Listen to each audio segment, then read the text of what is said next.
Hi. Oh, wow. Thank you guys so much. Clearly, I know a couple people here. Thank you guys so much for coming out, and a huge thank you to Penguin Philosophy, who's put this together, along with a number of amazing events that I've been involved with, some of which they've probably run across the screen, so you can be aware it's going on. For those of you who don't know, I'm Matt Dillahunty. For 13 years, I've hosted the Atheist Experience TV show out of Austin, Texas, along with lectures and debates and other stuff. I've also been doing magic since I was about 3, so I put together a magic and skepticism lecture where I do some magic and I teach about skepticism, and we've been touring across Canada. It's been great.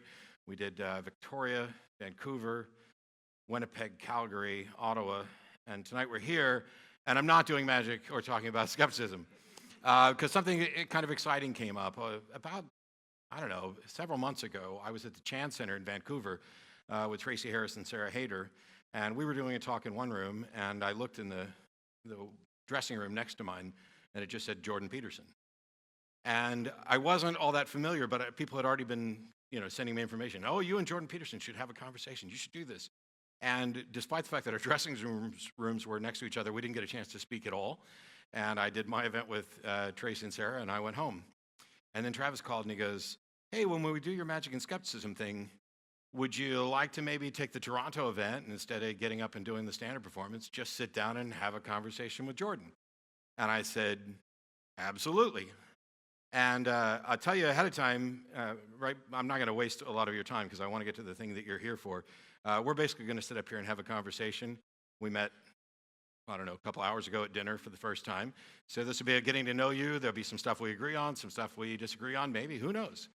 And then we'll take questions. I know there's mics up there at the end. Couple quick notes. There's something that was announced today that some of you may be familiar with. I will not be taking any questions on American Atheist and David Silverman, and that's probably best because that has nothing to do with this event. The other thing is, and I told Jordan this at dinner, the most frequent clip somebody sent me was a BBC interview where the person interviewing him was like, so what you're saying is, so what you're saying is, so what you're saying is. And even if I completely disagree with him about everything, which I don't, and even if I despised him, I despise that even more. So I won't be saying, so what you're saying is. If I have questions, I'll say, hey, does that mean this? Things that lead to clarification instead of straw-manning somebody when you come in clearly with an agenda. So on that note, thank you all again for coming out tonight. We'll try to have an entertaining conversation.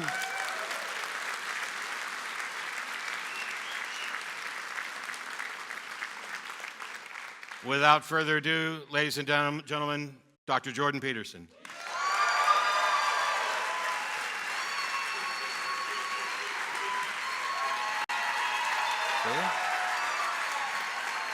They're going nuts.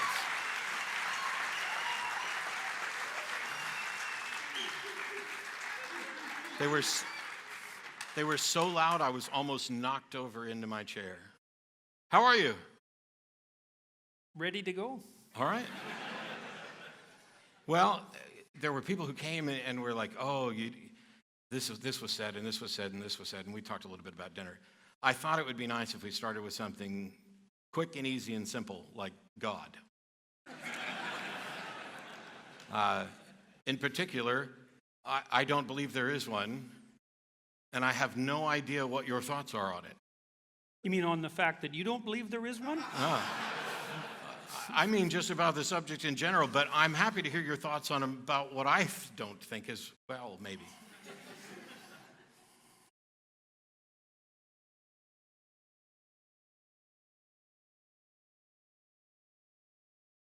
Well, it's a complicated problem, and I don't think that we take it with due seriousness. I specifically don't think that the celebrity atheist types, who I actually have a fair bit of respect for, by the way, take it with due seriousness.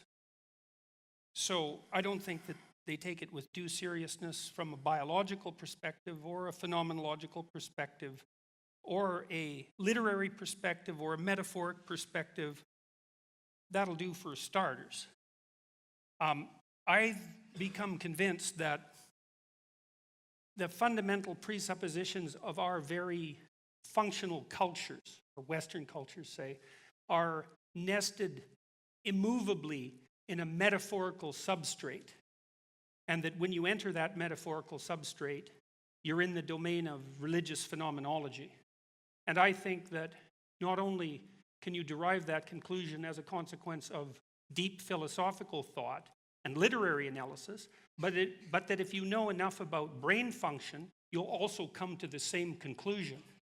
I think you come to the same conclusion as well if you look at the evolution of religious cognition from the perspective of an evolutionary biologist and not from the position of an evolutionary biologist whose head is addled by the belief that most of human morality was established in the 500 years since the Enlightenment.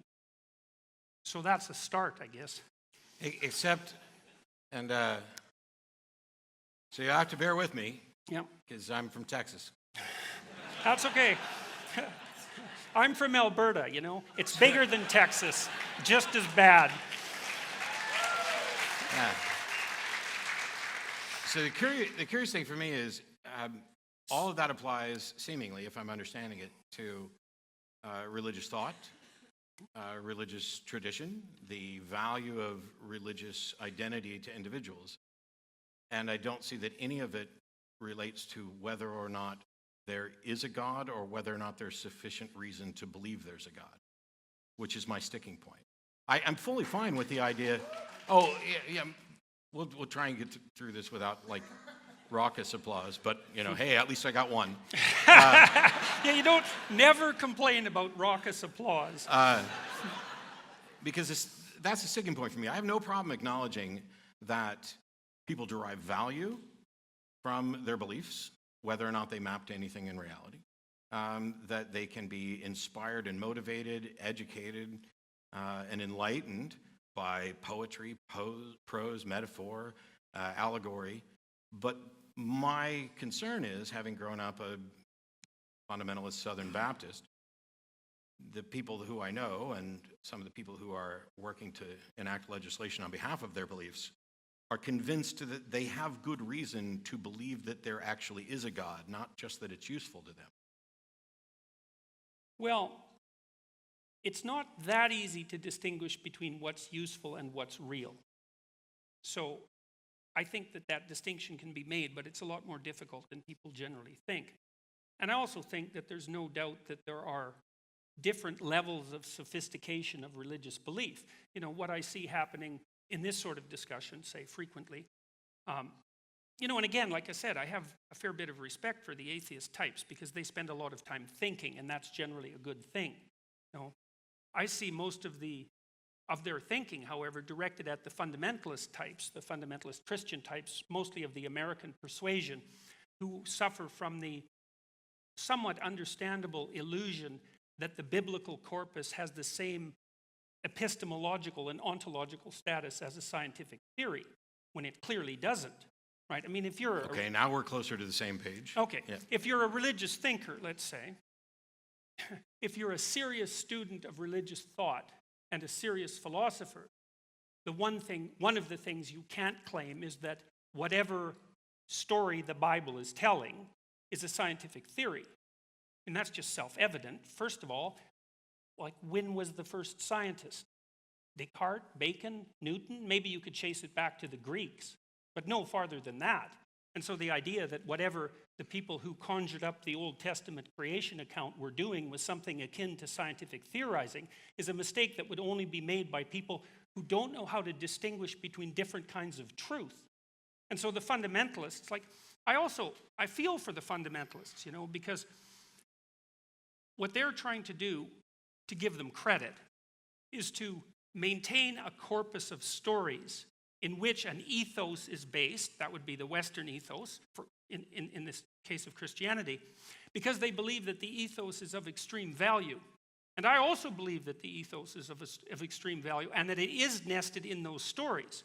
And so they don't like to be confronted by the rationalist, atheist, evolutionary types because it blows the foundation of their ethos apart, and they feel that it's worth preserving. And I think, well, yeah, it is worth preserving. Now, Okay.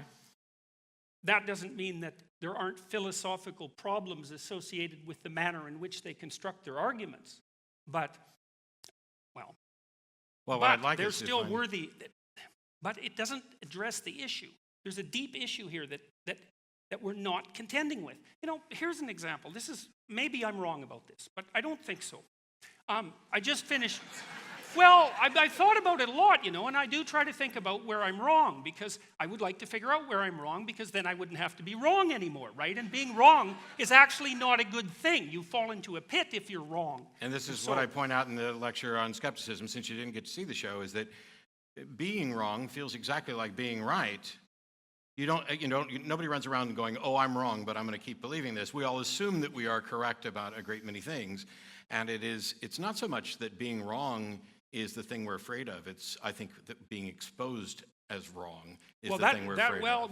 We're also sometimes afraid of being wrong, because if you're wrong at a deep level, it can really hurt you. Oh, I agree, It can really take you apart. And so people don't like to be taken apart. Like if you're wrong about your wife, for example, that tends to be a very painful thing. And that's something that's worth pursuing to try to figure out why that is. That's why I hide the frying pan. That should make you popular. Okay, so one of the issues that I have, and you can respond to this, is that the let's say the celebrity atheist types, because I actually like that phrase, they don't seem to me to be contending with the real issues. They seem to be going. What are the real issues? Dostoevsky, he's a real issue. Tolstoy, he's a real issue. Carl Jung, 20 books and maybe 15 seminars, he's a real issue. Mircea Eliade. Like, there are some serious heavy hitters in the religious phenomenology domain. And my sense so far, I just finished reading all of Harris's books, for example, is he doesn't contend with them at all. And it's like, for me, that's like being an evolutionary biologist and not being aware of Darwin. It's actually a big problem. It's not something you can hand wave away. Jung was a mystic. It's like, sorry. He was about as smart as Friedrich Nietzsche. I think this gets to basically the same point I was talking about before. The thing that you're objecting to, it seems, is that many of us don't want to address the aspects of religion that you find value in, because we're only focused on, perhaps as I'm talking in the show, from a scientific skepticism perspective of, are there valid and sound arguments that would lead one to conclude that a God exists? My answer to this so far seems to be no. And the apologists, the theologians, they keep presenting the arguments, the teleological arguments, moral arguments, and all these things. They have nothing to do with the phenomenology of religion. They have nothing to do with how this impacts people's lives. This is a question of, is it in fact the case? Is it consistent with reality that there is a God? And is it consistent with reality that there is good reason to believe there's a God? That is where the focus is primarily. Yeah, and it's usually construed as a scientific issue.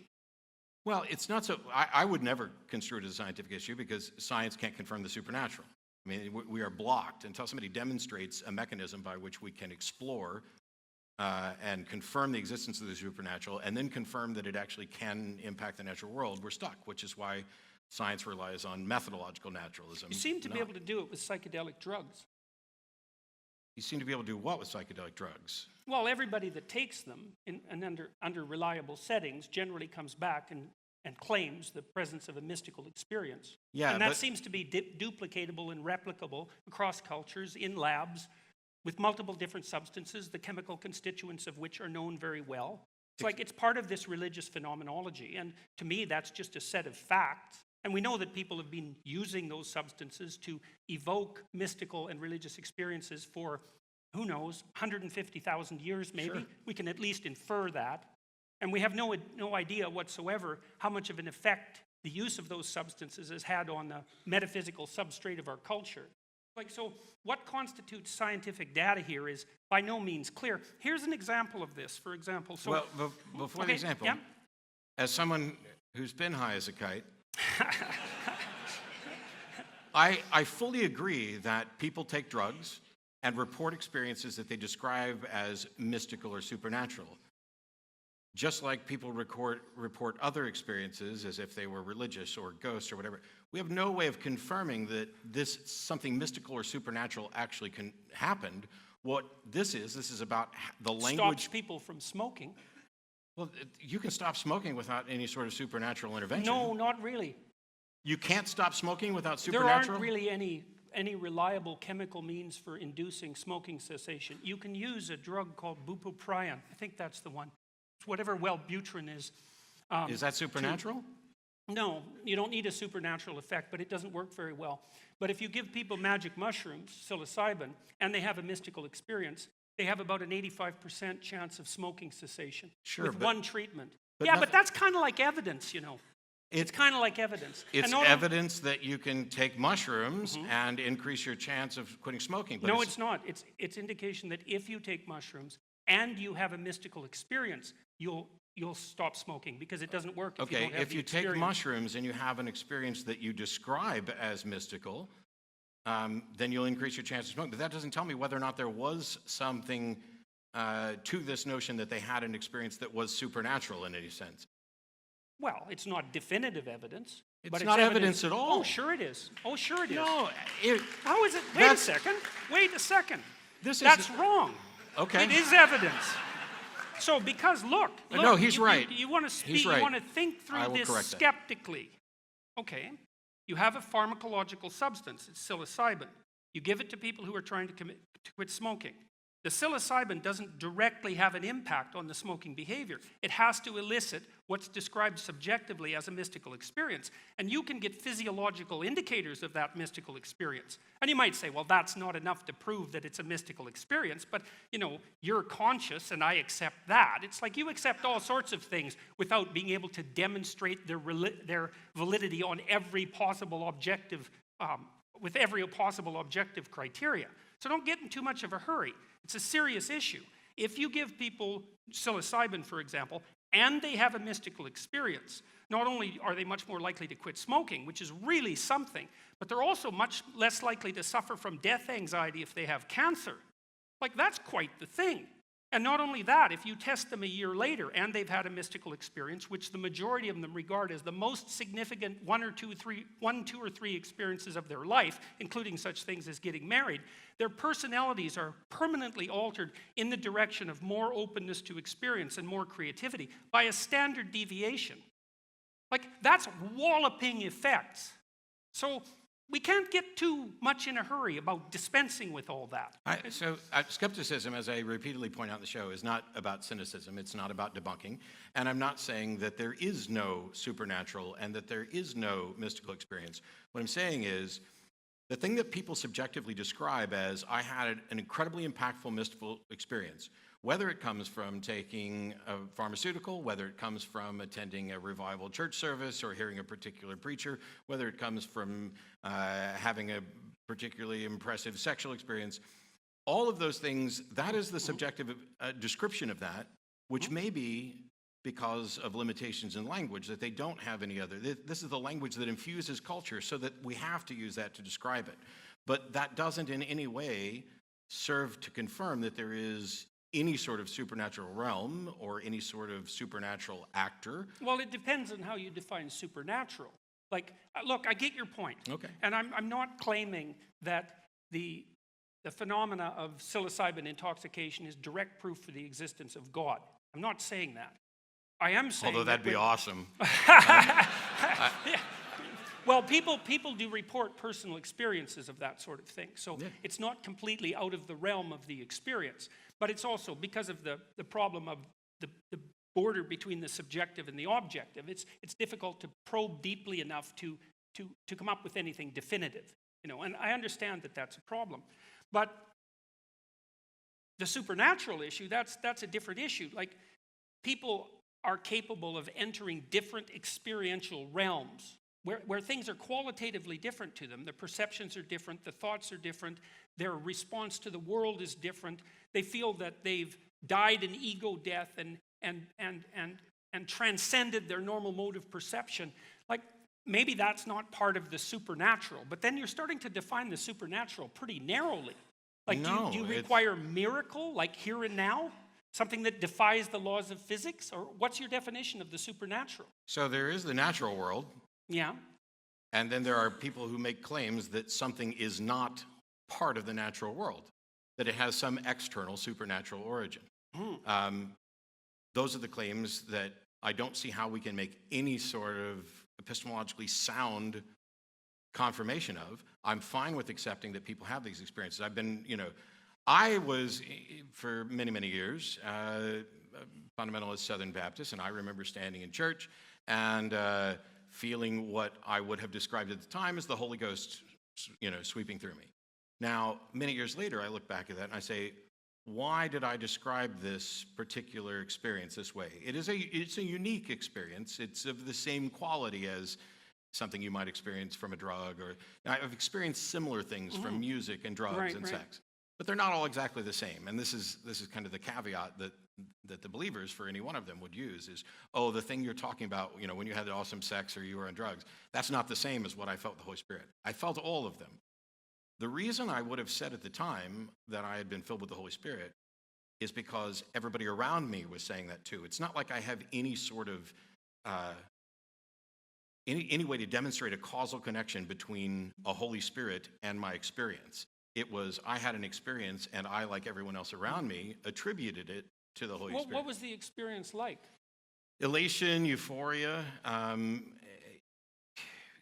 don't think I ever had visions, but certainly it was an overwhelming sensation. You get the goosebumps or hair on your head. And it was, and I remember fairly distinctly the first time I had a very similar experience outside of church, because it was from listening to secular music that my church would not have allowed. And then I began to look into things, from far more of a psychological perspective of what type of impact specific music has on people. And a friend of mine, we've had conversations about the cadence of particular preachers, because a Southern Baptist minister will have a different cadence than a Pentecostal preacher, and they'll have a different cadence than somebody else, and I won't put on a performance to do them, but we have this intense curiosity as to, are the successful preachers with those cadence in conjunction with the music, are they just tapping into some sort of psychological impact in our brain in order to make us pliable? In the same way that the elevator experiment, where you have everybody face the back of the elevator, and somebody walks in and they face the doors, and after a while, a lot of them become uncomfortable and turn around and face the back with everybody else for no reason. It's just compliance. Well, you don't want those backward facers to attack you, It would be good. But if we're back to back, I think, anyway. Okay, so let me ask you a question about that. Okay, because I think this gets to the heart of some of these issues. So let's say that we can agree that throughout history and before, people were experiencing a set of transcendent emotions that can be evoked by music and dance and other forms of ritual and in a variety of other ways. But there's also a profound proclivity on the part of people, for one reason or another, to attribute those to some sort of supernatural agency. Yes. Now, okay, so I want to separate that from another line of thinking. Okay, so let's just leave that aside. So we could think of that as a theory about the origin of religious belief. The experience comes first. It comes along with an implicit hypothesis about supernatural actors behind the scenes eliciting these experiences. Okay, that's in marked distinction to other theories of religious derivation, like Freud's theory, for example, that religion is a defense against death anxiety, or Marx's theory that religion is the opiate of the masses. Right? It's a much more biological theory, the one we're putting forward. Sure. Okay, and it seems to me to be a much more credible theory, even though religious movements can be harnessed for economic purposes and for purposes of manipulation and all of that, obviously. Yeah, so, I would think that there's any number of explanations I've heard for the origins of religion, and I find almost all of them plausible in different forms, except for the one that asserts that they come directly from a supernatural being. Well, okay, so that's the one we're gonna pursue, though, because that was funnier than I thought it was. I was just being honest. Yeah, well, honesty is often funnier than people think it is. Boy, don't I know. So people can have these experiences, and they can be evoked in a variety of ways, and people often find them very valuable, at least in terms of their subjective report. I agree. And the psilocybin experiments and also the large-scale analysis of psychedelic drug users, by the way, also indicate that the use of such substances is generally associated with an increment in health rather than a decrement, which is quite interesting, right? It's not something you'd necessarily expect. So here's a question. Why in the world do the people who have these experiences have the proclivity to attribute them to supernatural sources, like to a divine source? Like, what's going on there? Why is that I the would- case? So best guess, and this is contrary. So the skepticism isn't about, hey, let's debunk this and come up with. But if we were going to go through potential plausible explanations, to me this is very similar to in the 40s and 50s when people were supposedly abducted by aliens or ran into aliens. They had descriptions of aliens that pretty much were varied and often matched the various monsters that you saw in the movies then. After 2001, or after Close Encounters of the Third Kind, almost all descriptions of aliens became the almond-headed, this. The narrative in the culture about what an alien was converged. Yeah. And people were, oh, this is what I experienced. In the same way that people will, sometimes cameras will catch orbs, or a particular lighting effect in a house that is supposedly haunted will be perceived as a ghost, as a spiritual, humanoid form. When we, in some cases, can show that that's actually not the case. In other cases, we have no idea what they necessarily saw.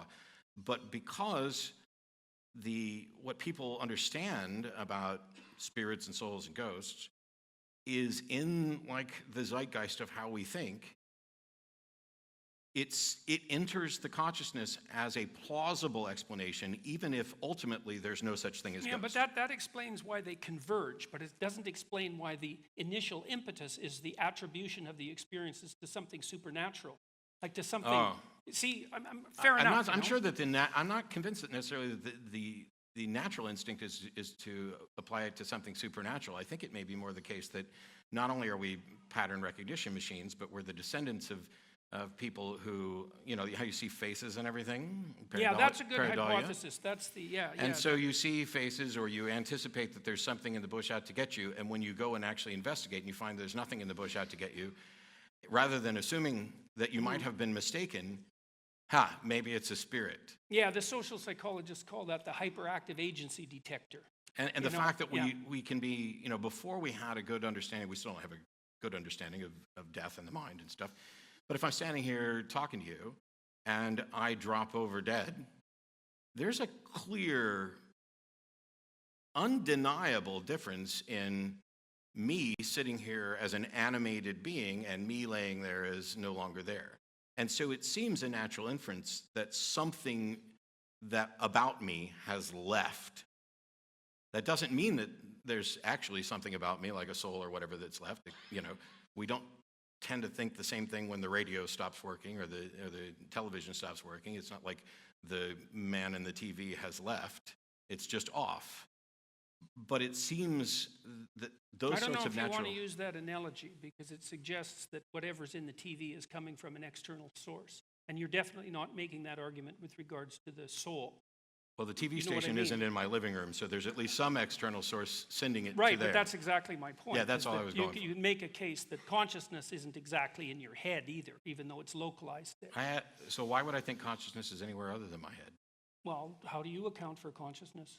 Well, I'm not sure that we can account for consciousness. This is definitely true. But yes. See, and that's I have another no reason to think well, that it's beyond what the brain produces. The fact that something's mysterious doesn't mean that, well, if something's mysterious... Consciousness isn't just mysterious. It's like really mysterious. It's the most mysterious thing. Okay, well, right? It's not like ordinary mysterious. The fact that something is really mysterious to the point where I think you and I would agree that we don't have an explanation for it. Mm-hmm. Okay, if there was something like that, we'll say that it's maybe consciousness. We agree we don't have an explanation, or at least a complete one for consciousness? Or even a partial one. Okay, sure. It seems vaguely associated consciousness with the brain. Is really mysterious, and you and I have no explanation for it. As human beings, we're uncomfortable with saying, I don't know. This is something I'm trying to teach people to become more comfortable with, is to say, I don't know. And so when you ask me about consciousness, my answer is, I don't know. But for other people, they're so uncomfortable with I don't know that they posit an explanation that they cannot justify. Something is untestable and unfalsifiable, and that is that there's a ghost in the machine. Hmm. I can't make that leap because it is entirely speculation without support. It seems intuitively right because of how we view the world. And yet, I would rather say, I don't know, and then continue to explore it, because I worry that by asserting what the explanation is, you stop looking for the actual explanation. Okay, so you made the case that part of the reason that we assume beings is because there's a being that seems lacking in death. And that was associated, I had asked the question about why people attribute their mystical experiences to supernatural beings. So we kind of went off on a little bit of a tangent there, but it was related. So we could say, well, your idea is something like people personify the soul for obvious reasons, and they also have a hyperactive agency detector. And so it's the combination of whatever mechanisms that produce that allow them to attribute supernatural personification to the source of mystical experiences. It's something like that. Yeah, okay. So let me ask you something. We'll get back to that, maybe. That's fine. Let me ask you something about consciousness. You tell me what you think about this, okay? All right, so this is how it looks to me. I mean, there's lots of ways of thinking about how people interact with the world. But I think this is how we treat ourselves and other people as we see them acting in the world. And so I would say it's indicative of our deepest belief, because I think belief is associated with action. So the way consciousness appears to me is that it's a faculty, let's say, that confronts possibility. We'd call that possibility, well, sometimes possibility, sometimes we call it potential, like your potential. Sometimes we call it the future. So I don't see us as driven deterministically like clocks, which is apparently, I think, although I've been accused of misunderstanding Sam Harris before, but I think that's the argument that he makes. I see us instead as agents confronting a landscape of possibility. And that what consciousness does is enable us to shape that possibility into actuality. And we do that with whatever it is that allows us to make decisions. I think that our legal system is basically predicated on the idea that that's true. I think that if you treat yourself that way, that works. I think if you treat other people as if that's their basic characteristic and perhaps their value, that you get along with them. And I think that if you organize your society on that presupposition, it appears to be functional. So what do you think about the idea of consciousness as confronting a landscape of possibility or potential? Is there something? So I don't know that I have that much of an issue with anything in particular that you've said. There's a number of different ways to frame these things so that people can have a better grasp on it. One of the things I know people struggle with is, and we may have to get back to this in a minute, I don't necessarily want to dig in on it just a second, but I would love to talk about it. This idea that absent a God, there's no moral authority. This is a fear that many people have. And when you're talking about viewing consciousness as the way you describe consciousness is what I would probably call our agency. Okay. And while I don't think that we have libertarian free will, I'm on record as being a compatibilist along with Dan Dennett. But I also had another discussion recently, so I'm going to clarify it because of that discussion. I'm fine with the idea that we have a will, that we have desires, that we are an agent that is also capable of self-reflection to see what are the consequences of my action moving forward. To me, it does not matter if that is ultimately deterministic, like clockwork, or if there was something that could trump determinism. Oh, I shouldn't have said Trump. I'm so sorry. If there was something that could actually overcome the deterministic view, that doesn't change to me the fact that you would be the agent responsible for your actions. Now, when my lawnmower acts up, I will sometimes anthropomorphically, cuss it out. Yeah, it's hard to get rid of those vestiges of religious behavior. But yeah, it is. Touche. I mean, although at least I got rid of them. I haven't seen you interact with your lawnmower yet. But at the end, I recognize that the lawnmower is not a thinking agent that is not making decisions. And so that difference between there is where I would inject the sort of ideas about moral responsibility. Sam Harris and I had an argument in Chicago about free will, and I was pointing out that he could walk over and step off the end of the stage, or I could pick him up and carry him and drop him off the stage, and at the end, the effect would essentially be the same. But the conflict between those two is everything that I describe as will, whether you want to call it free or not. I think that's what that's what we value. That's what we care about. I would be responsible for that action. I would be acting in opposition to what the other agent wanted. And I don't know that you have to. And there would be something hypothetically wrong about that. Yes. Okay, good. So that's close. We can get to the morality thing, because I think the next question I had, unless you wanted to follow up on that, is a lot of, like I was saying earlier, it seems that you're talking a lot about, you haven't addressed the issue, and I'm not going to push back on it because I want to move on to some other stuff. I'm getting there. Of whether or not there is good reason to believe there actually is a God, as opposed to whether there are good reasons for people to believe that there actually is a God. Dan Dennett describes, there are people who believe, and then there are people who believe in belief, that there's value. And from what you said here and in some other comments, which I'm not going to saddle you with, I'm curious, irrespective of whether there's a God, what is it that you fear we would lose if people stopped believing that there was a God, or believing there was value in believing there was a God? We'd lose the metaphoric substrate of our ethos, and we'd be lost. And so I'm I think Nietzsche an was uneducated. right about that. So I really want to know, and I'm not being a dick. I want to know what you mean by metaphorical substrate, because saying we're going to lose it. So there's the idea. When I ask, what do you think we're going to lose? There's two things. One is there's something that you and I would both agree we should try to keep. Yeah. And there are other things that you and I might disagree on whether or not we should keep it. Because when people say to me, if we go down the road with Dostoevsky, that, if there is no God, everything's permissible. First of all, I don't think that's remotely true, because I have... He makes a pretty vicious case for it, beyond good and evil. And despite the fact that it sounds monumentally arrogant, I think I can demolish that case in about 2 minutes with his secular morality lecture. Well, I think the first part of that statement is right, but not the second one.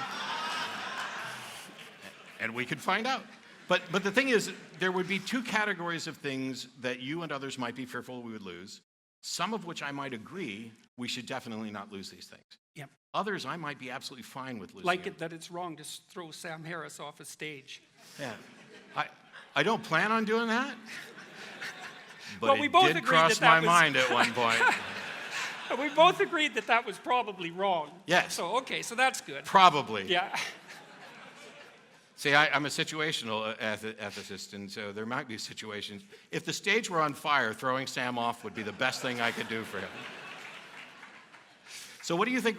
What do you think we're likely to lose? What bothers you? And when you say metaphorical substrate, I'm probably just monumentally ignorant, but I really don't think I have a good understanding of what you mean.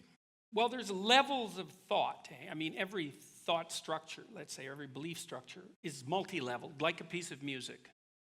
And there's the word in a phrase, and then there's the phrase, and then there's the sentence, and then there's the paragraph, and then there's the sequence of paragraphs within which the paragraphs are uttered, and then there's a broader context of interpretation within which all of that is interpreted, and then there's our emotional and motivational similarity, and then there's our embodiment in the world.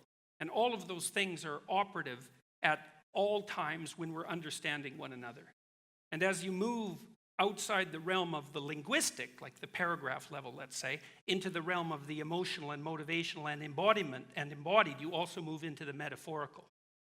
And the metaphorical is structured in a particular way.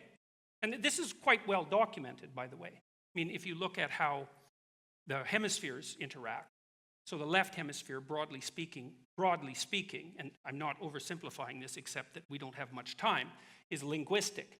But the linguistic utterances are understood in the context provided more by the right hemisphere, which is nonverbal, and which attends to things like the music of language. And so at the bottom of a linguistic structure, there's something that's extra-linguistic, and it tends to take form in metaphor and narrative and drama and that sort of thing. And the religious landscape is the narrative, metaphor, drama landscape. And if you disrupt it, then you blow apart the widest possible context within which the specific utterances are rendered comprehensible. Okay, so I followed all that, shockingly. Anytime you were talking about science and hemispheres and all this other stuff. So when you're talking about the broader context, if we lose belief in a God, we lose that metaphorical substrate that is the broader context in which we evaluate these narratives. Yeah, that really grinds them into our bodies, that makes them things we believe rather than just think. Sure. But See, you didn't what just is it about think, the you didn't narratives? just think that it was wrong to throw Sam off the stage. God, Sam's going to be pissed when he hears that. Yeah. Well, that's okay. Well, so See, there's a difference between thinking something and believing it, because to believe it, it has to be thought incarnated in some sense. It has to be embodied. When I talk about it, belief is the state of being convinced that a proposition is true or likely true. It's everything that I try to do, I tend to view in the form of propositional reasoning. So when we talk about the narrative, Yeah, that's a problem, by the way. okay, Yeah, well, you can't reduce the world to a set of propositions. why not? Oh, look, Show me something that is No true problem, in the world that is not a proposition. That like an you cannot explicit, put in the statable proposition. something that is demonstrably true that I could not put in a proposition. Oh, that's easy. You Okay. sure you want to go there? I'm not afraid of anything. Okay, okay. If I'm wrong, I want to know I'm wrong. But Yeah. I'm trying to, for years, I had this thing going where people would say, oh, and this is kind of what we're getting at from a different angle. I would say they would be afraid of what we would lose if we lost religion. And I basically said, demonstrate to me any benefit. Oh, you'd lose art and poetry and drama and narrative Why? and story. Are there no godless artists and poets? Well, there are artists and poets who think they're godless. So we might have crossed over into a problem area because no doubt. I can't draw for crap, although I do draw during the show. But one of the individuals who came to the show the other night handed me something that she had spent a great deal of time drawing. She's a wonderful artist. I'm very grateful to get it. And, while I pretend to read minds on stage, I constantly acknowledge that I can't actually read minds. So I can't tell you whether or not she actually believes in a God, but I can tell you that I actually don't believe in a God, and I could write But you act poetry. like you do. Huh? But you act like you do. That's why you didn't I want to throw act poor like- Sam off the stage. No, now you're making a claim. Okay, so I'm telling you I don't believe there's a God, and Yeah. your response to that is, I really do, because I have a moral sense. But my moral sense is utterly without any appeal to a God, Explicitly. or implicitly. Maybe. The f- That's not so obvious. okay, it's really See, because it's you easy. regard Sam Harris as an implicitly valuable entity. Because otherwise you'd just throw him off the stage. And then the question is, well, just exactly why is he an implicitly valuable entity? I don't What's your think he's- metaphysics of that? I don't think he's implicitly valuable in the sense,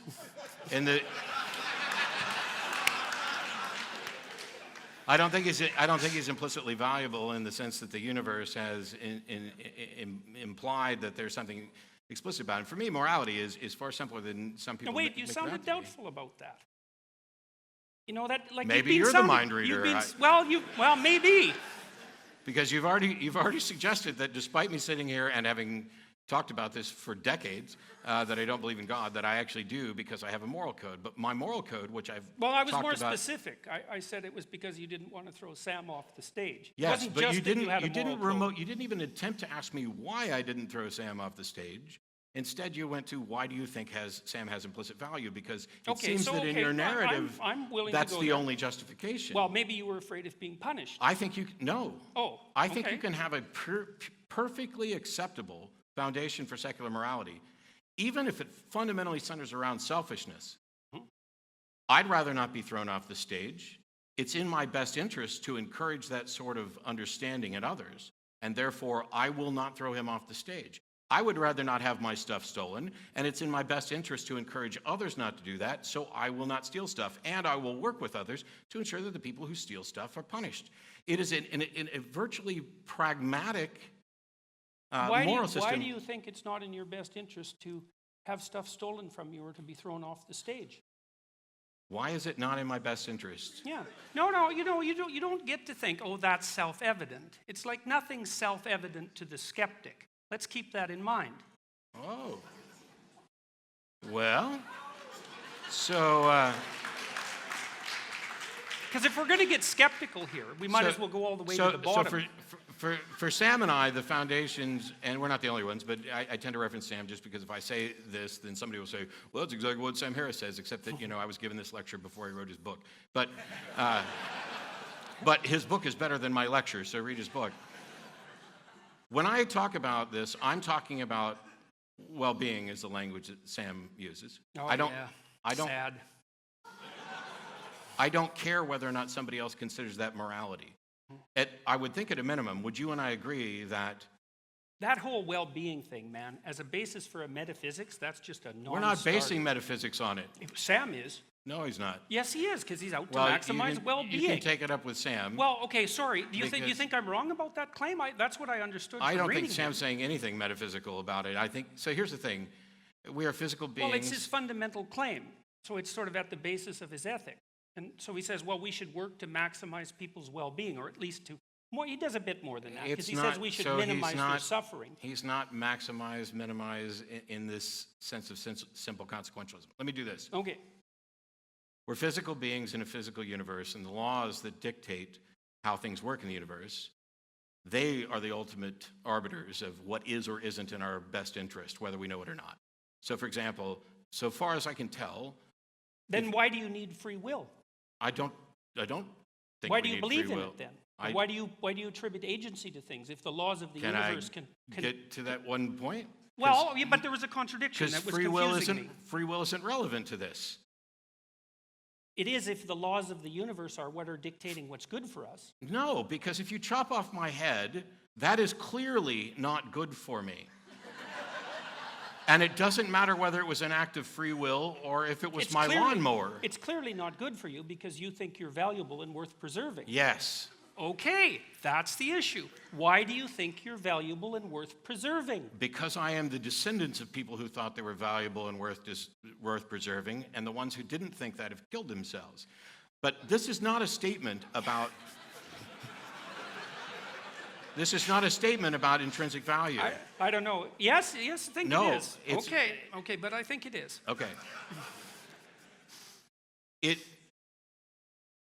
The reason that we talk about this in terms of well-being is because irrespective of whether or not I care about well-being, there are facts about well-being. Sure, let's hear them, man. Line those suckers up. If you chop off my head, it's in contradiction to my well-being. I mean, but the point... No, I wasn't willing to grant that, actually. Okay. I'm saying that's a metaphysical presupposition. You're just saying I have to accept that. No, I'm not telling you at all what to accept. Sure you are. You're saying that your death would be wrong. I'm trying to explain what my position is. Okay, but you said that wouldn't be in accordance with your well-being. Okay, that's a metaphysical statement or philosophical statement. It's not an obvious fact. That chopping off somebody's head is contrary to their well-being. It depends on how you define well-being. Sure. Yeah, but it matters. But if you define well-being as this glass of water, we're no longer talking about the same thing. Well, you can define well-being. That's fine. That's what I'm waiting for. This is what I'm... Well, you can't do it. You can't define well-being. Well, then why should I try? I certainly can't do it if you keep telling me I can't do it. Okay, sorry. Okay, I'll back off. There's a... Go ahead. I'm all ears. So, the primary objection to mine and Sam's position that keeps coming back is, why should anybody care about well-being? And we both will acknowledge that this is, in fact, a subjective preference. There are people who are going to care about well-being, there are people who aren't. The second objection is that well-being is not clearly defined. Both of us have acknowledged this. It's not as if we're saying we have all the answers to how to go about living a better life.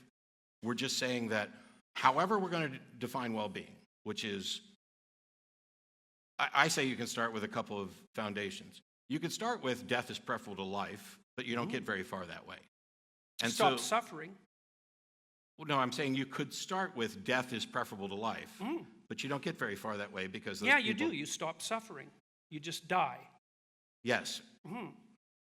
Right, so you can start with the presupposition. Except that when you're dead, you're not being, so there's no well-being. No, well, that's...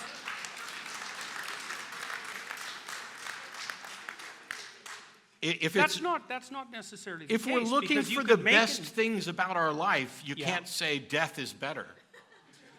Yeah, you can. Well, People I do know all that the you time. can say it. People do all the time. They do. No, look. They can I'm express not being their flippant preference, about but their this. preference can be wrong. How can it possibly be better for your life if you're dead? What if you, like, are a terminal burn victim with cancer? So this is the point that I was getting to.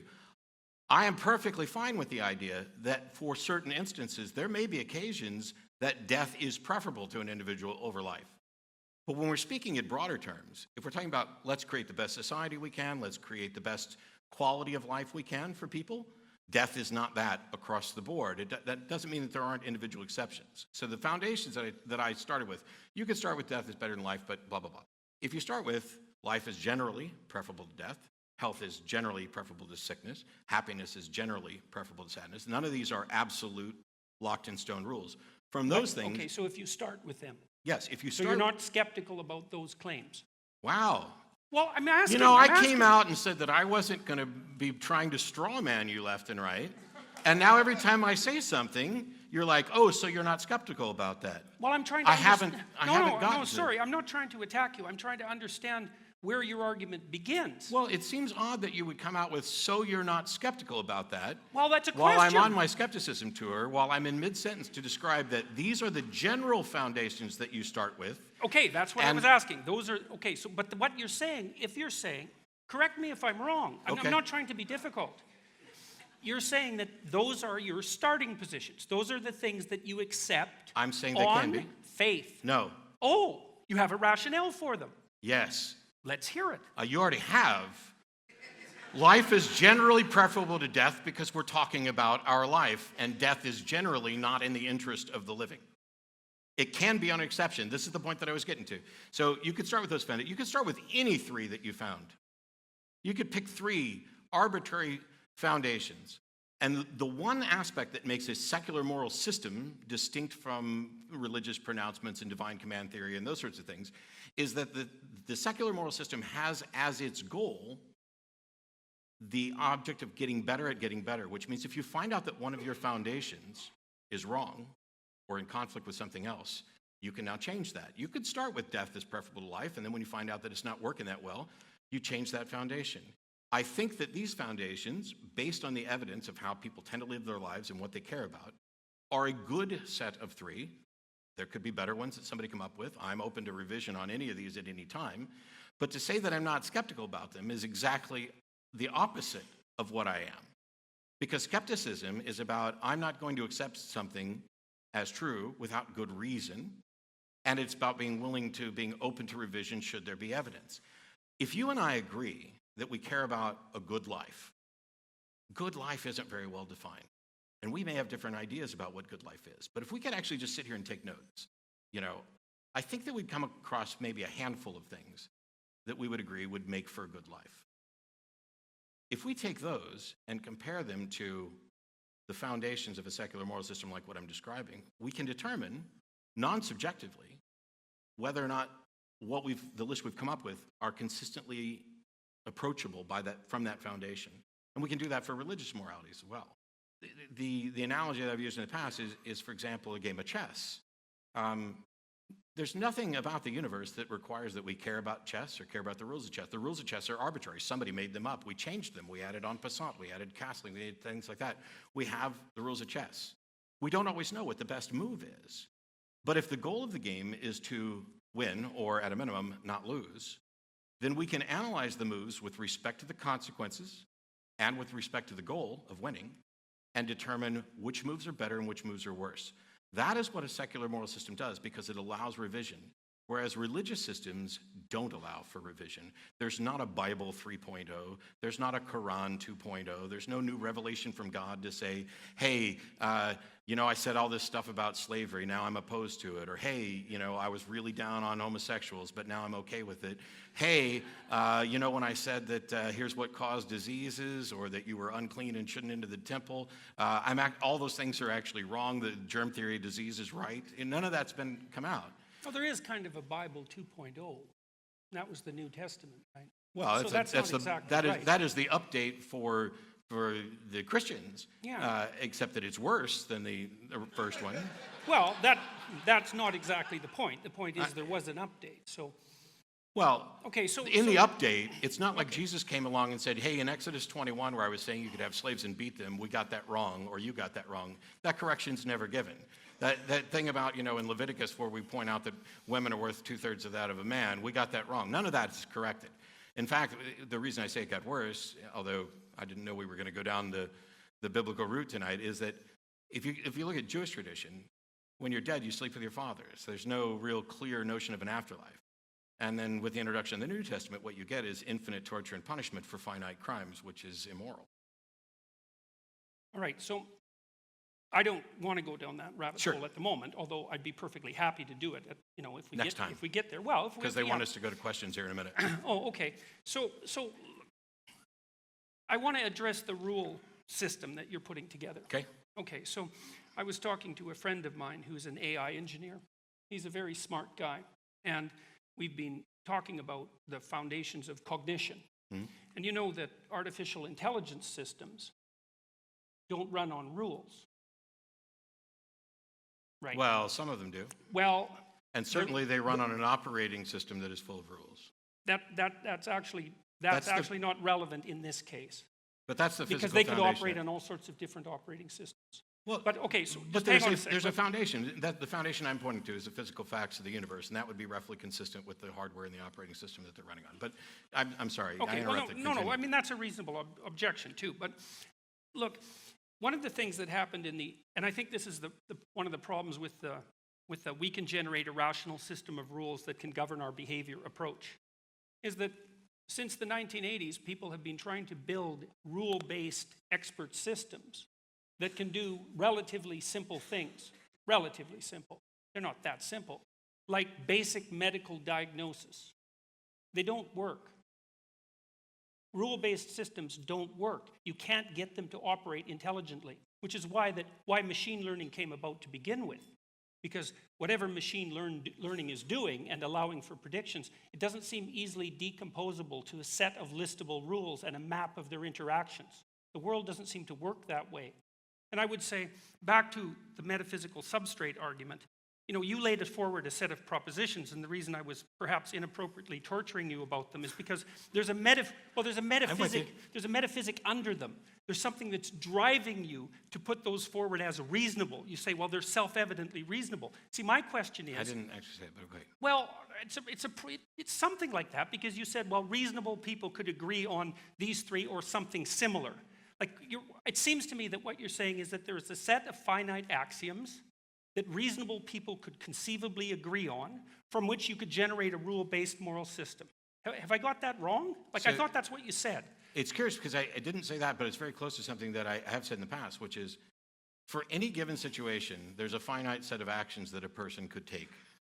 And some set of those actions are better than others with respect to whatever the goal is. If the goal is to continue a decent life or improve the quality of your life, some set of one or more actions that you could take in this instant produces results that are better in ways that we would agree they're better. Like throwing Sam off the stage. If we were in that situation, Must be an unconscious fantasy going on here or something, eh? Because we keep returning to that. And it's fun. But one of the possible actions of this set of actions would be for me to throw him off the stage. Another possible set of action would be for me to, shield him. It is clear, and you can say that I'm just saying it's self-evident, it is clear that one of those is going to be more in Sam's best interest, and perhaps even more in mine, than another. That's all we're saying. We're not pretending remotely that we have the answer to every possible scenario, just that we have the foundational tool set that allows us to come up with the right answers. And we do this in opposition. Yeah, but you also think that you can do that with a set of rules. So first See, of and all... I actually don't think that's technically tenable. I don't think there's any evidence for that. I don't know why it wouldn't be. Well, you can't build expert systems, for example. Well, you can't say that you can't because... Well, we've tried for about 40 years with no success. Gee, 40 years out of 13.7 billion, and we No, haven't but- we haven't cracked it yet, so it's impossible. But 40 years of exponentially increasing computational power with no Partially. solution on the horizon except for AI. So, and the latest AI thing, which I absolutely love because I'm a chess player, is the DeepMind AlphaZero thing that learned the entirety of what humans know about playing chess in 4 hours or so, and then beat the best previous chess computer. And people are saying, oh, it's the beginning of Skynet because now we have this sort of thinking. However, that method produced better results of letting it play itself with chess, giving it no opening book, giving it no history of chess, nothing. Well, that's my point. It didn't give it no rules. It gave it the rules of chess and the goal of the game. Yes, but it didn't give it rules about how to play the game. Correct. Right, And that's because rules-based systems, rule-based systems about how to play a game aren't optimal. No. That's why. What happened is the AI took the rules of how to play the game and what the winning goal is, and it experimented and found the best ways to achieve that goal. And I think that's what human beings have done throughout the entirety of history. We're beings in a physical universe. We have the rules. The goal is to survive, and I would say the goal should be to thrive. And we are continually finding the best rules and the best methods. This exactly mirrors the moral system I'm talking about. The idea that there is someone on high telling the computer, don't play h4 as your first move, we threw that out because that's not the best way to find out things. Instead, we plopped the computer down just as we were plopped down in a universe when we gained consciousness and began interacting. And the computer, in the span of a few hours, discovered everything that humanity has discovered about chess. And now they are applying it to the sort of diagnostic things you were talking about. I think that is directly analogous to what the best explanations of what human beings have done. And what happens, from my perspective, is that the thinking about morality is so difficult for some that it's just easier to say, this person told me, or this God told me, or this is the case. Because having to sit down and do the sort of life inventory to figure out, hey, what's best for us? I mean, even figuring out what the goal of the game is harder for some people, and so they accept and fall into these traps of like authoritarian models of this is what your goal is. And the thing that's probably frustrated me the most, which I talked about on a college campus last year, is if the government was running around dictating to people what their job was going to be, what their future was going to be, as some regimes have done, nobody would appreciate that. Nobody, almost nobody. I'm sure somebody would be, very happy, thank you, I couldn't figure out what to do. I'm glad I'm going to be, a brain surgeon, even though I don't know anything about it. But if the government was dictating things like that, there would be revolts. There have been revolts. And yet, curiously, when people think there's a God or a divine being or some cosmic consciousness or collective consciousness that has dictated a goal for them, they celebrate it. And that contradiction has bugged me for years. Yeah, well, there's no doubt that systems of belief, let's say, including religious systems of belief, can devolve into a kind of totalitarian rigidity. I don't think you can necessarily lay that at the feet of religious belief. I mean, human systems... No, I'm laying it all at humans. Yeah, I mean, right, it's okay, so it's fine. It's a I broader just view phenomenon. humans using religion in that way. Yeah. So what do we do to close? Because I heard you said that we have to take questions. Hey, we're going to take some questions. Oh. Because I could actually... Sorry, I didn't mean to commandeer that. I was just curious about timing. You could have just as easily said it, and I'd be happy for another 5 hours talking, but then they'd charge us a fortune, and all these people who have questions that are better than the ones I'm going to come up with. So there's microphones actually up yes, where that guy, oh my gosh, he's lit up where we can see him. A couple quick notes about questions. And by the way, thank you. This has been great, and Thank you. We'll talk some more.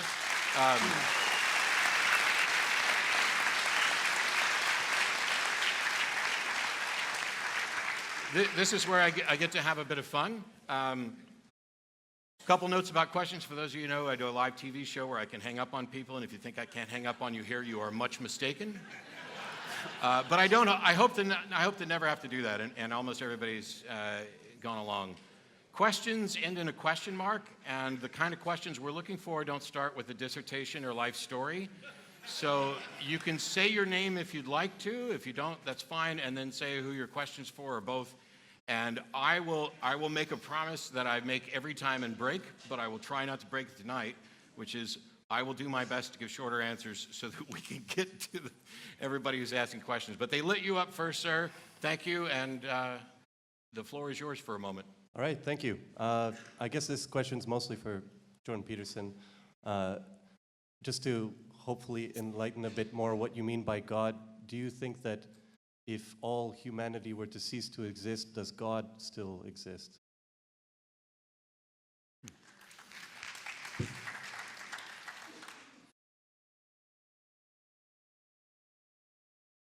I don't think I know how to answer that. It's just, the situation is too hypothetical. I mean, I can take a crack at some of it, but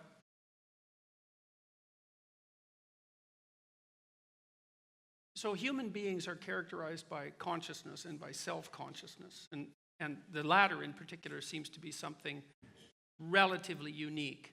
There's some vague evidence for self-consciousness of lower sorts in animals, but it's not very compelling. Some of them can recognize themselves in a mirror, but our self-consciousness is accompanied by elaborated imagistic and linguistic models of ourselves and that have been elaborated over large spans of time. There are lots of elements of being that would disappear if we disappeared. Now, and it isn't even obvious to what extent that's true, right? Because I don't really understand to what degree being itself is dependent on consciousness. Like the classic materialist Enlightenment view, which I would say is basically a 19th century view, something like that, is that if all consciousness was extinguished, the material substrate of the universe would continue unchanged. But I don't really buy that as an argument, because I think that the material substrate, I think that reality is I think that reality is an interaction between what we perceive of as the material substrate and consciousness itself. And so then when you destroy consciousness, you destroy reality. And what that leaves, I don't really understand, because it doesn't have any temporality in any obvious sense. It doesn't have any size in any obvious sense without the introduction of an invisible observer. So lots vanishes without human consciousness and self-consciousness.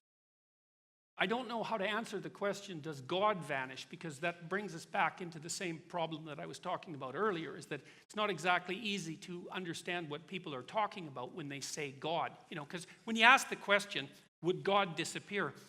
There's an assumption there that whatever God is understandable and boxable, like a simple concept, like a chair, and that we both share the same conception. And, you know, there's endless warnings in deep religious literature against assuming that you understand what that term means, or sometimes even for using the term.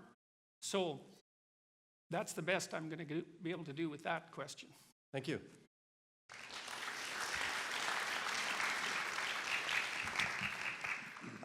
Hey there.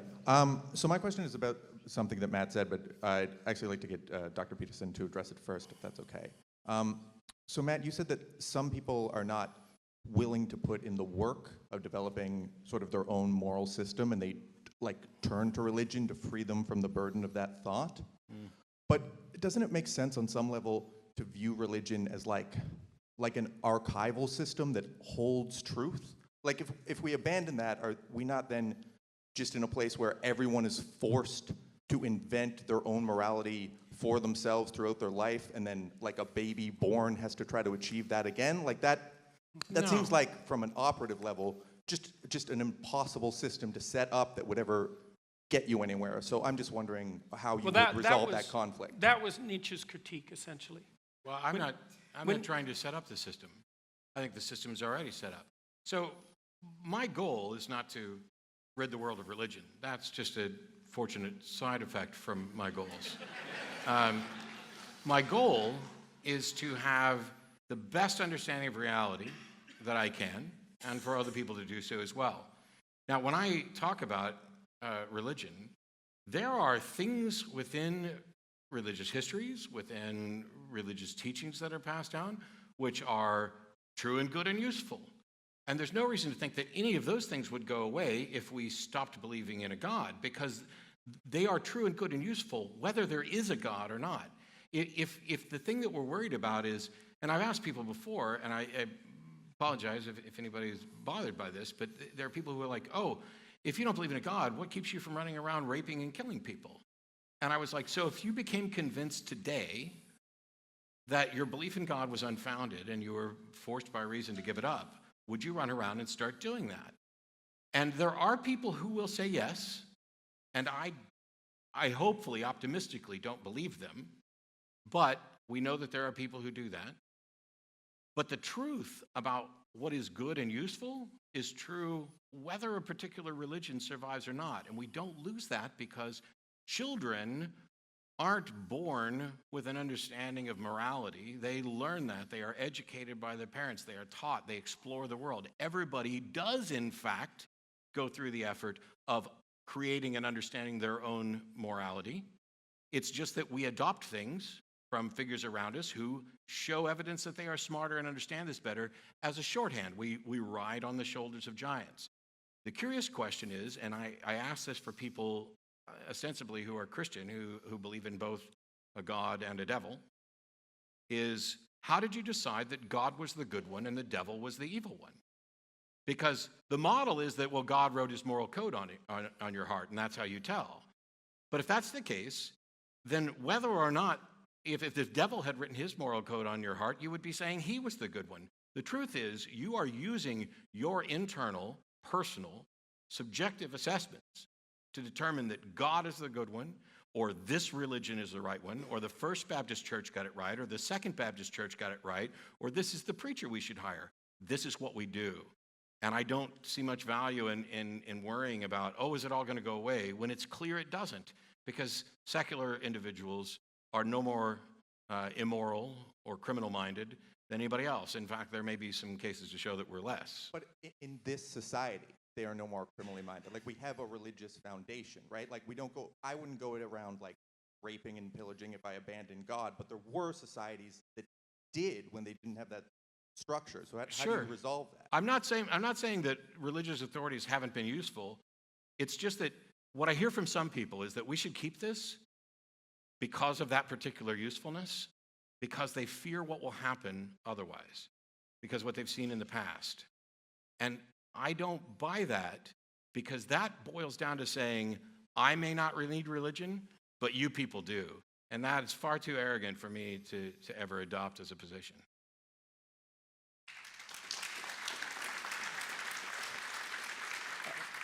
Okay, So I don't want to take up too much time, but did you want to speak I to have that? a quick comment on riding around on the shoulders of giants, which was the central theme in Matt's answer. We ride around on the shoulder of giants, and the meta-giant is God. That's a very good way of thinking about it. Except that I can identify. We can think about that as, I don't care about the metaphysical implications of that. I don't have to care about that at the moment.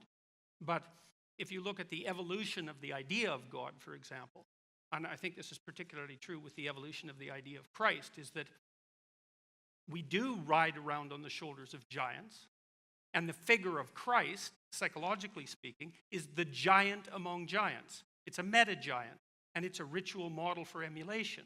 And the ritual model is something like, pick up your damn suffering and bear it nobly, which is a metaphysical statement in some sense that lies at the bottom of the ethic even that Matt is presenting.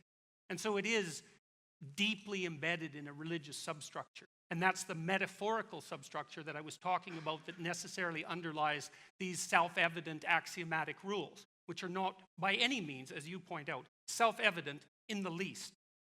There's plenty of cultures that train their young men to be absolutely barbaric monsters, right? Warriors, killers, rapists, right? Bloodthirsty right to the core. Perfectly viable mode of being, arguably speaking, from the perspective of generating a set of axiomatic rules. Why is it not better to have 10,000 women than one? There's an evolutionary question for you. Well, reasonable people wouldn't do that. Oh yeah, right. Reasonable people. Yeah. Thank you.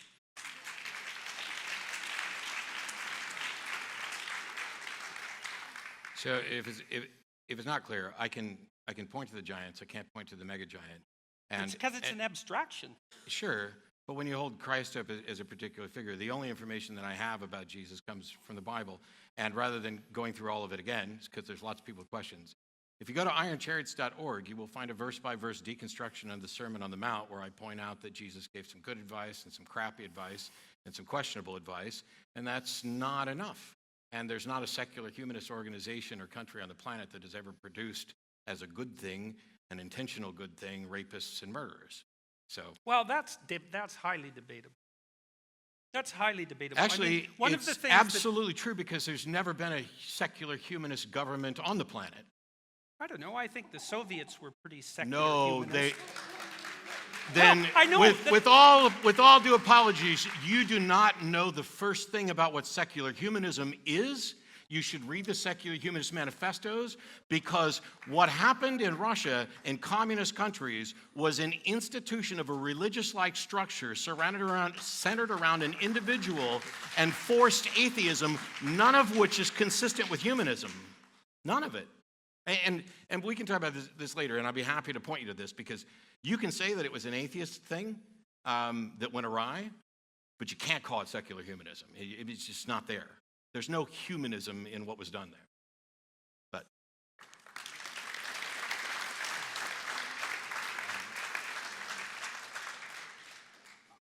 I'm one of those who believes that there's no such thing as an atheistic thing or a non-religious thing. I was listening to your talk at Lafayette, Peterson, last night there, and you were talking about how all action is religious. So this conversation today, I think it's hit the same problem you hit with Rebecca Goldstein, you're going to hit with Sam Harris and June, which is I've never found a way to convey to an atheist that we all have an ideal. You can call it God, you can call it a transcendent ideal, call it an axiom, call it a presupposition. It's just very hard to communicate to them that implicitly or explicitly it's there, you're aiming for it, maybe it changes, maybe it doesn't, but it's that fundamental thing that guides your action. And my question would be, you keep, Dillahunty did a very good job of saying pragmatically, okay, fair enough, the axioms could change, maybe we try those, but there's always going to be an axiom. It's a transcendent thing because it's always changing, so we all have that. So again, the definition of God is just kind of useless, but maybe you want to explore why there is a partial definition of God that makes all actions religious, makes all ideals you're approaching for a form of God worship, whether you want to call it that or not. I hope that's coherent. Well, So. Carl Jung had some very interesting comments about that. He said, psychologically, for all intents and purposes, your God is the highest value that you have. Right? It serves functionally as your deity. Now, you may not clothe it in a personified manner, although you tend to, because you tend to act it out and assume that other people should too. So it implicitly has a personified form. But if it performs all the functions of a deity, let's say, then it's importantly related in some sense to a deity. And I think that that's actually technically true if you look at how human cognitive structure works. I don't think it's escapable.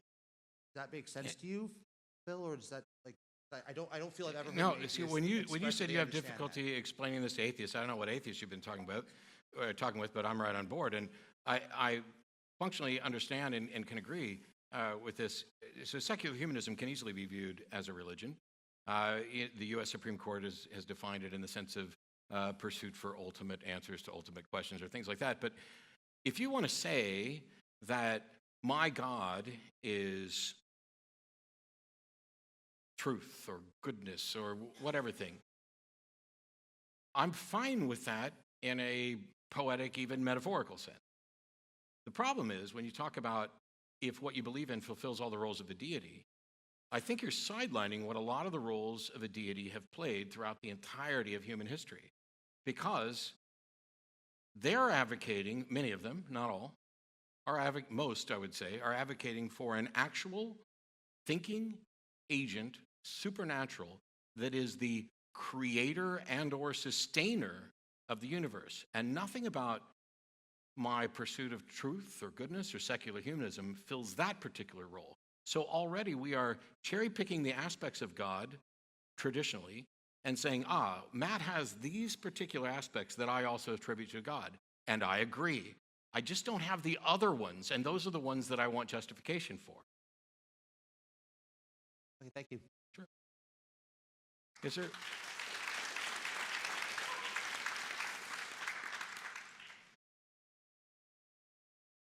You have to move up the mic, I believe. Can't hear you. Can you hear me? Thank you. So the question is for Matt.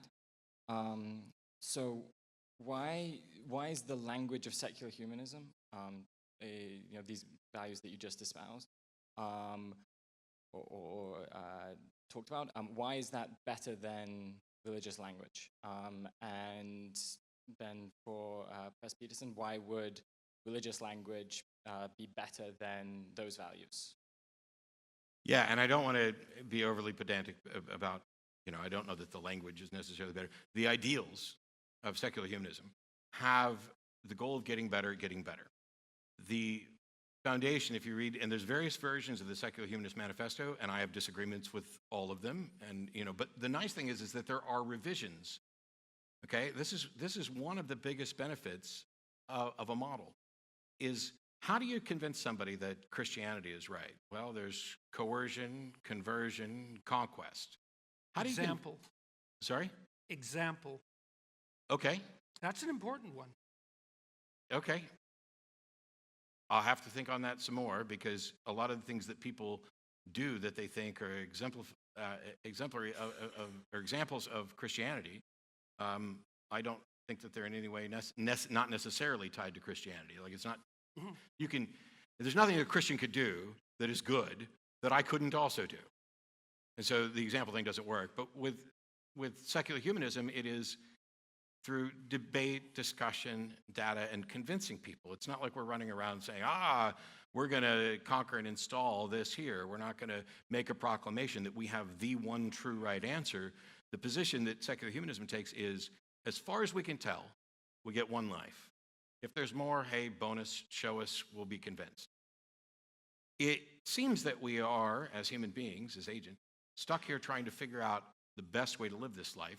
And so we must rely on ourselves and not make appeals to supernatural agents that we can't demonstrate or that don't seem to intervene on our behalf.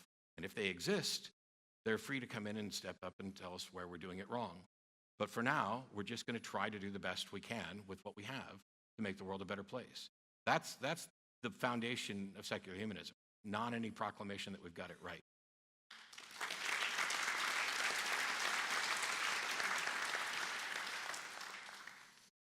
So I would say that the primary religious language, insofar as there is such a thing, it's something I tried to detail in Maps of Meaning, which is the first book I wrote. It's a very complicated book.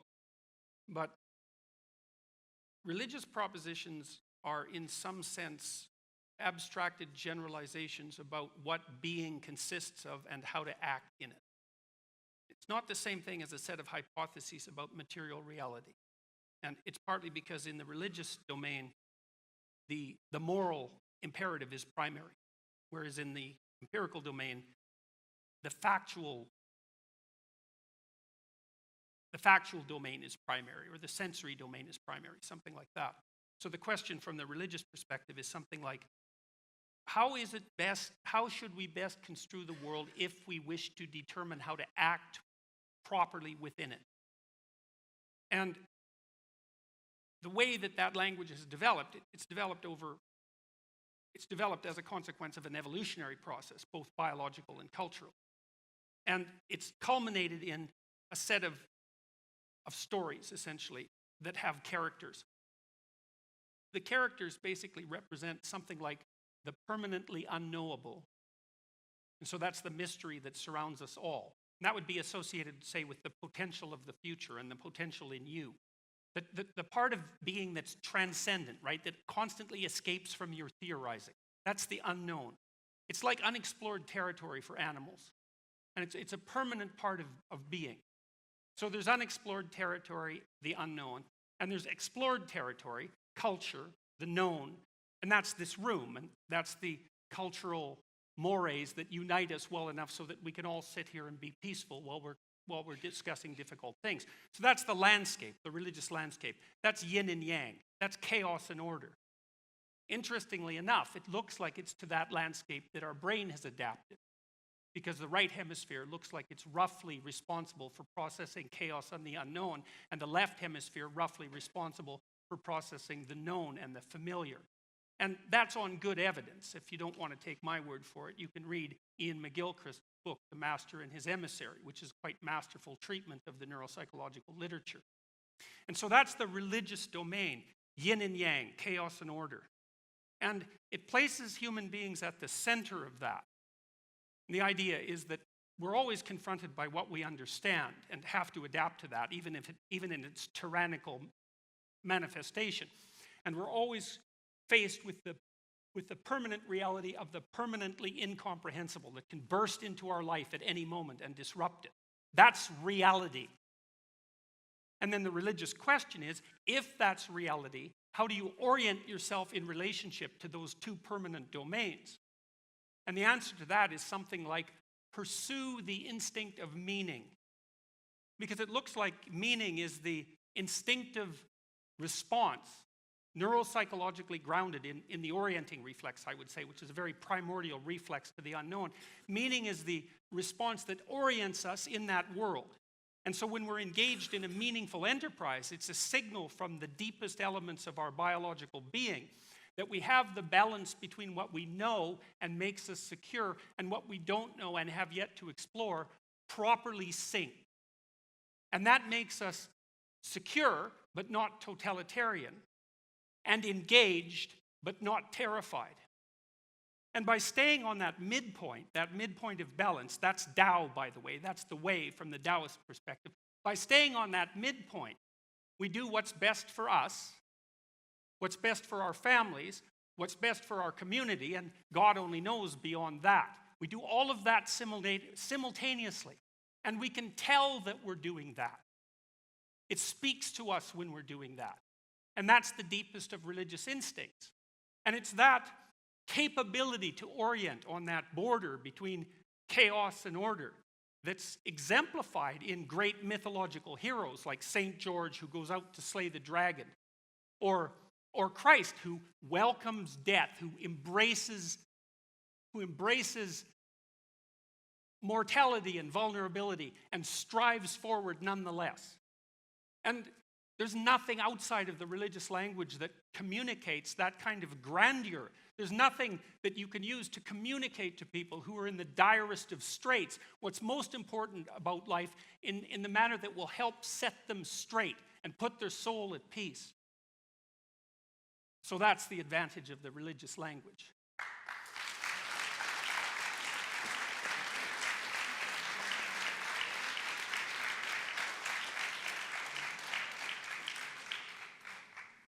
Yes, sir. Well, thank you both for a very interesting and revealing exchange. My question is for you, Dr. Peterson. You alluded to an important distinction between someone who would actually be an atheist and someone who merely professes to be an atheist. You implied that Matt and others are not genuinely atheists.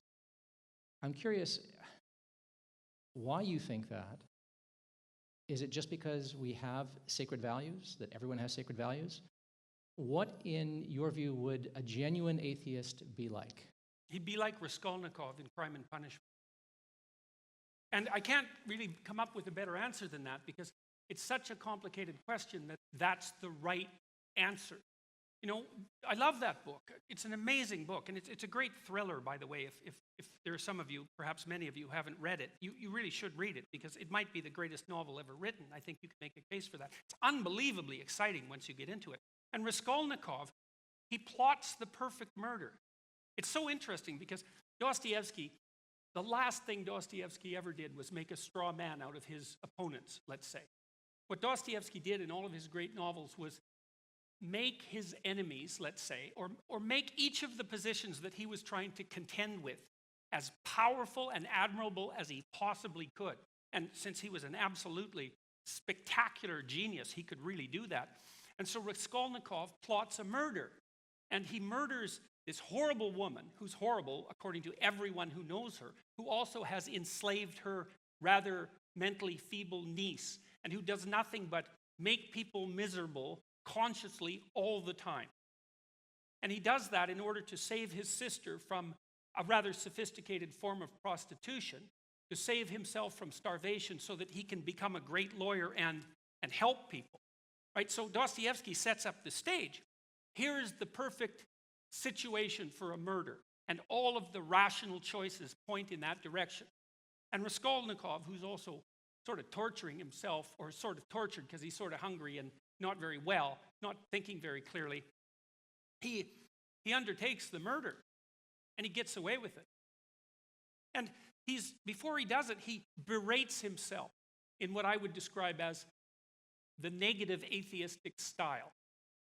And he basically says, look, there is every rational reason to split this woman's skull with an axe. Look at all the good I would do. Look at all the well-being I would enhance. And so he does it. And then all hell breaks loose. And what Dostoevsky see, Raskolnikov built himself up to the murder in part by laying out the rational case, but also by saying, well, there's no God. There's no metaphysical reason that's stopping me from committing this act. And there's all these reasons that appear perfectly rational, pushing me in that direction. Perhaps I'm nothing but a moral coward for failing to undertake it. So he does. But what he finds out is that he broke an inviolable moral rule, something that spoke to his own soul, so to speak. And the rest of the book basically involves his sequential post-traumatic unraveling. And the post-traumatic issue is very interesting because one of the things you do see happening with post-traumatic stress disorder is that it very often occurs in people who watch themselves do something of great malevolence. By their own admission, I'm not projecting this onto them. They've watched themselves they've stepped outside the ancient moral code unwittingly and conducted themselves in a manner they cannot reconcile themselves to, and they are permanently broken.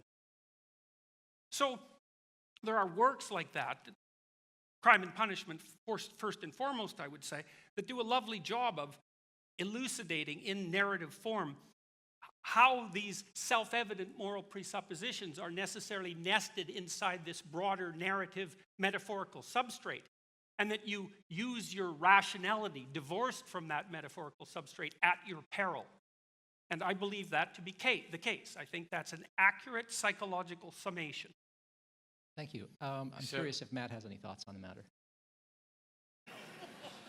You think? I have plenty.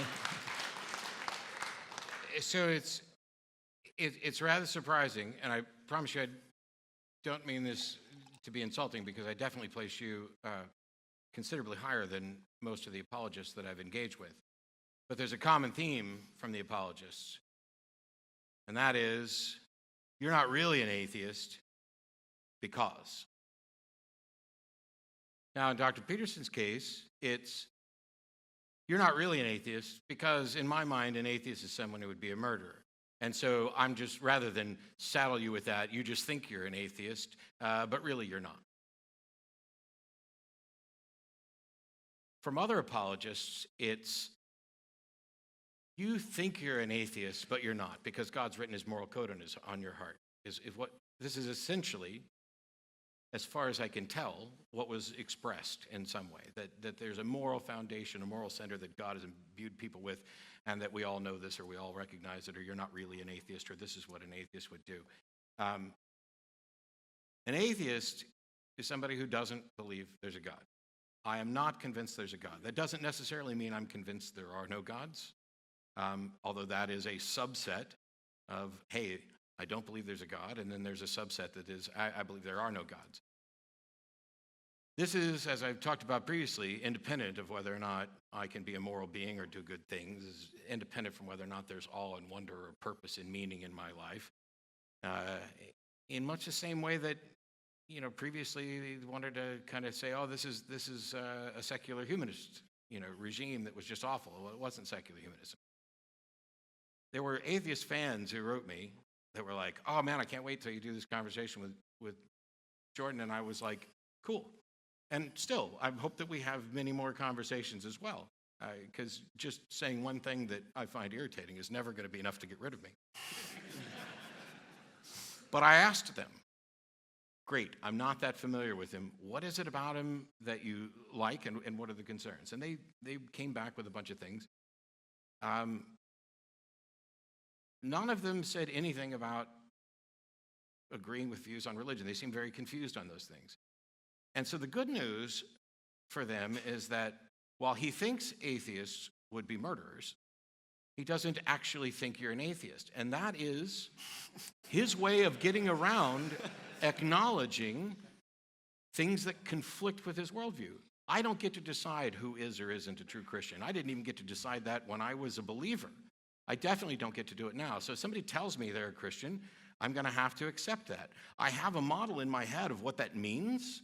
I have a model in my head of what it means to be a Muslim, but I'm willing for them to explain to me what their model is. I know people who identify as Christian atheists. They really love the stuff that Jesus said, but they don't actually believe there's God. You know, Thomas Jefferson famously cut out the Jefferson Bible and removed every reference to the supernatural and miracles and things like that because he really admired the teachings of it. And sure, I think you could be a cultural Christian in that if you wanted to.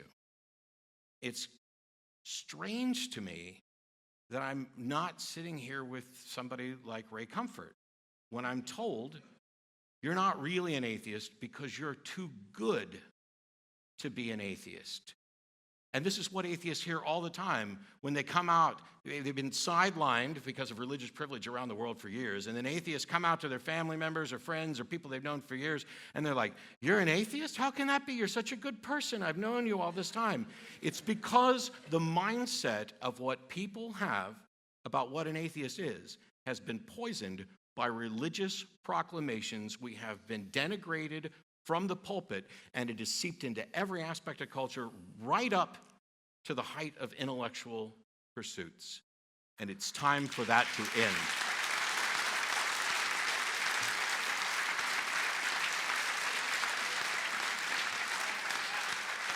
And I hate to tell you, you get the last question for us. Oh, that's so much more pressure Sorry. than I can handle. They're flagging me. Okay. You want to talk more about consciousness or more about morality? It's your question, man. Yeah. Okay. Morality? Yeah, all right, fine. So, Yeah, because that'll be quick. yeah. Not like consciousness would have been any quicker. So, Matt, thanks so much for coming back to Toronto. Always great to hear you talk. Dr. Peterson, thanks for coming. Mr. Peterson, you seem sort of very willing to talk about how evolution and biological underpinnings can influence the meta-narrative down the road that, underpins our lives. But can't it also just be that evolution underpins morality without that extra step? Like, isn't it enough that the only animals that evolved are the ones that didn't die, and the only ones that evolved into a society are the ones that could live in a civilized society? Like, isn't it really clear that there are evolutionary underpinnings to morality, and that there are animals that display morality, and that it's not just humans? We're really good at it, but we're not the only ones. Well, I would say certainly the last part of your statements are true, is that you can see what like morality in some sense is an emergent property of group interactions. It's more complicated than that because it's group interactions across time. It's more complicated than that. You see the clear underpinnings of morality in animals. Sure. You're asking, does there have to be something metaphysical beyond that? No, I'm saying what okay. seems metaphysical to us is just because we're like really faulty analyzers of the real world, like the whole shadows in the grass, type 1 and, like false Look, it's positives, false possible. negatives. But like, why we wouldn't be a society if we were just naturally disposed to being immoral? Like, morality is entirely selfish. It's really good for me to be moral because my life's really good that way, and it makes me feel really good to be nice to other people. If it felt like shit to be nice to other people, I wouldn't do it. Well, it so does we evolved sometimes. to be moral. There's a reason it makes us feel good. Well, okay. Look, I'm going to refer to Jung again. Jung did hypothesize that he talked a lot about the God image in human beings. which was distinct from God.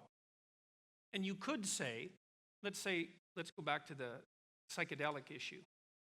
You could say that people can have intense mystical experiences, even intense mystical experiences of a deity directly, let's say, because that does happen, without that being construed as evidence for the existence of a deity, right?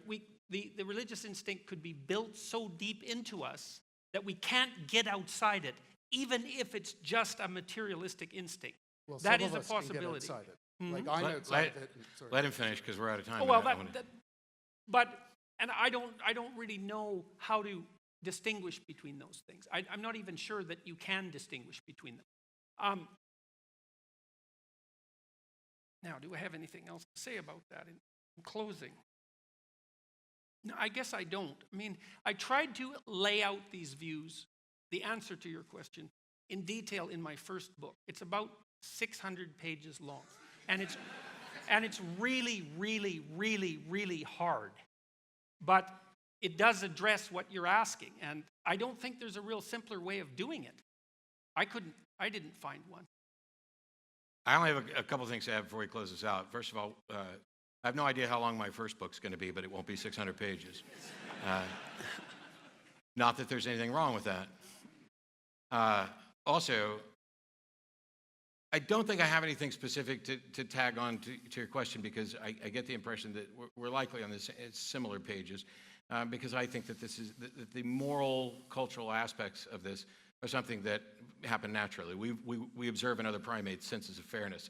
And the key cornerstones for morality from my perspective, while I gave an outline for a secular moral system, the foundations of that are empathy and the desire to have a good life. And the last note is, one time when I was on LSD, I was staring at the wood grain on the bathroom door.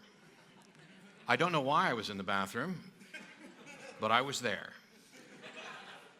And from the wood grain on the bathroom door, an image formed. This is not a joke. It was a strawberry with an S on its chest, and a face, and a cape. And Super Strawberry flew off that bathroom door and did a lap around my head before it smacked right into the door and became wood grain again. Coolest trip ever.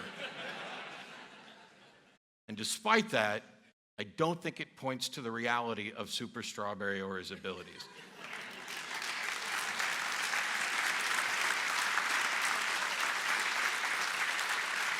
And because that was an incredibly unfair applause line to end the night with, I'd like to let Dr. Peterson give one last remark, and then we will thank you all and say goodnight. So if you have anything to add or close with on anything we've discussed this evening. Well, I only have one thing to say. I mean, I'm very pleased, for what that's worth, that these sorts of discussions are taking place and that there's an avid public audience for them. It's like, great, you know? Yeah. And on that note of complete agreement, thank you guys so much for coming out. We really appreciate it. I look forward to seeing you. Sometimes we'll come back through. Cheers. Great job. Thank you. Thank you.